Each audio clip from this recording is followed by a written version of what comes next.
Hello. In the last video, we have talked about classification, which was one of the supervised technique. In this video, we are going to see the clustering, which is one of the unsupervised technique. So first of all, we need to understand what is clustering. So a cluster is basically a collection of the data objects where we place the similar or the related clusters in the same group, similar objects into the same group, and we place dissimilar objects in another group. So there will be different clusters. The one which is following the particular criteria will be placed into a same cluster, and the one which is not following the same criteria would not be placed into that cluster. It would be placed into some other cluster, or it would not be placed in any of the cluster, which would be called as an outlier. We'll see outlier in the next video. So what we are doing in the cluster analysis is, provided the different data points, we are going to find out the similar data items together, and we are going to group them together and form a cluster. So the main work that we need to do over here is to find out the similarities between the data according to the criteria or to the characteristics which is provided.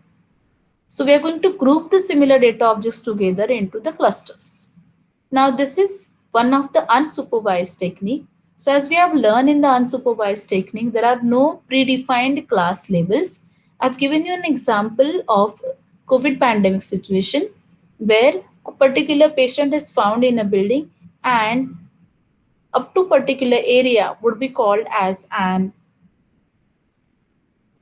zone, where whereas the rest of the thing would not be called as a containment zone.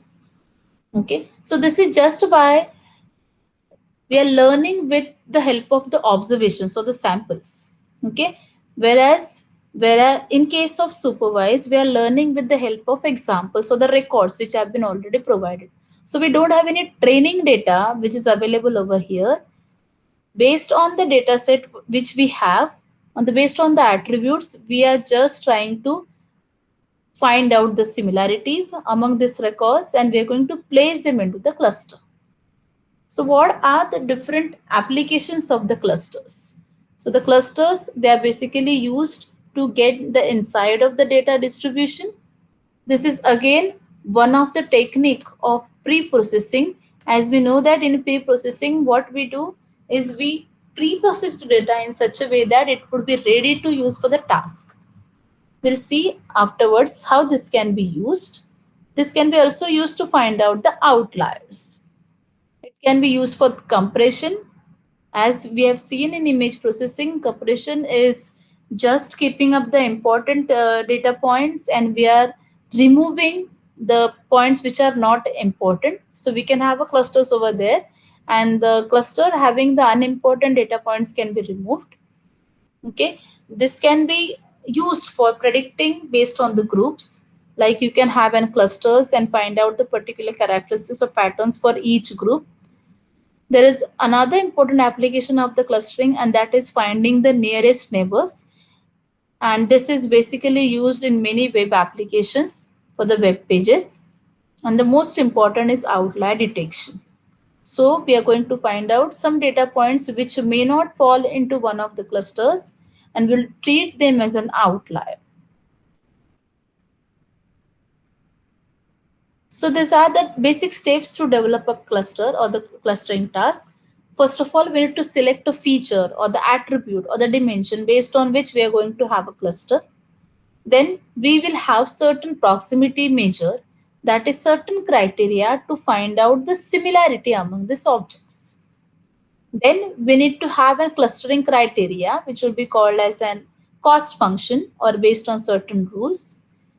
One of the clustering algorithm has to be used. There are many algorithms available such as k-means, k-medoids. Then there are hierarchical approaches also possible, Agnes and Dyna, and so on. So one of the algorithm has to be chosen. Based on that, we are going to get the results of the clusters, and that has to be validated.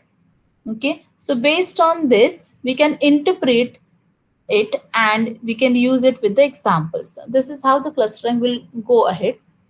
So what is a good cluster?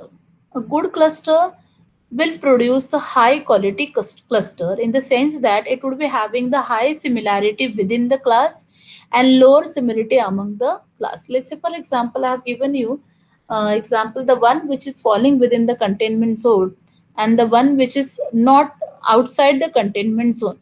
So the one which is falling within the containment zone, they are more prone to have this COVID, and the one which is falling outside the containment zone, let's say that's cluster 2, we are it is not similar to the cluster 1, so it is less prone to COVID.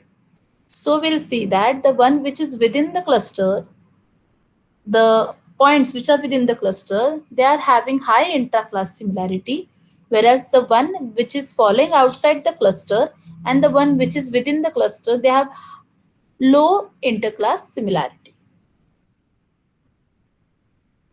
So, what is the similarity and dissimilarity? That can be done with the help of a similarity or dissimilarity metric.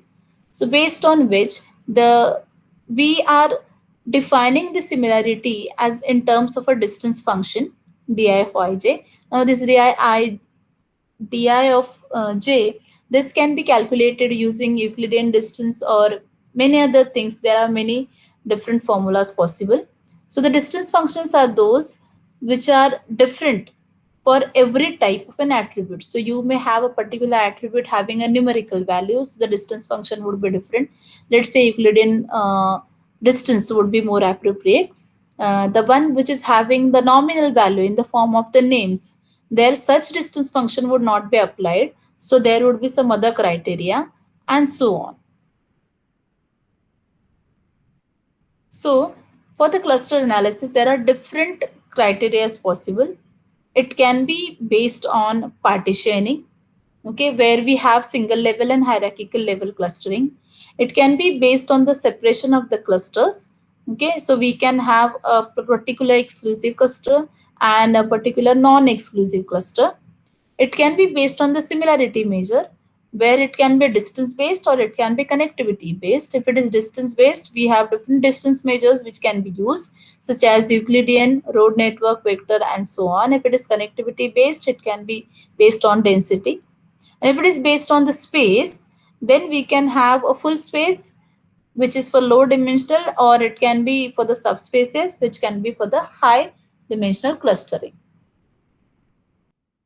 So, what are the major clustering approaches which are possible? It's partitioning, hierarchical, density based, and grid based. Partitioning is the one where whichever data points are provided to us, we construct various partitions and then we evaluate these partitions based on the criteria. And the typical methods which are available in the partitioning approach is k-means, k-medoids, and Clarence. Hierarchical approach is one where provided the data points, you will create an hierarchical decomposition of the set of the data using certain criteria. And the popular methods available over here are Dyna, Agnes, Birch, and Chameleon. Density-based approach is the one which is based on the connectivity and the density functions. And the popular algorithms available over here is dbScan, Optics, and Dencli. And in grid-based, where this is based on the multiple level granularity structure, and the methods available are string, wave cluster, and click. The partitioning approach and the hierarchical approach will be further discussed in the next videos. Thank you.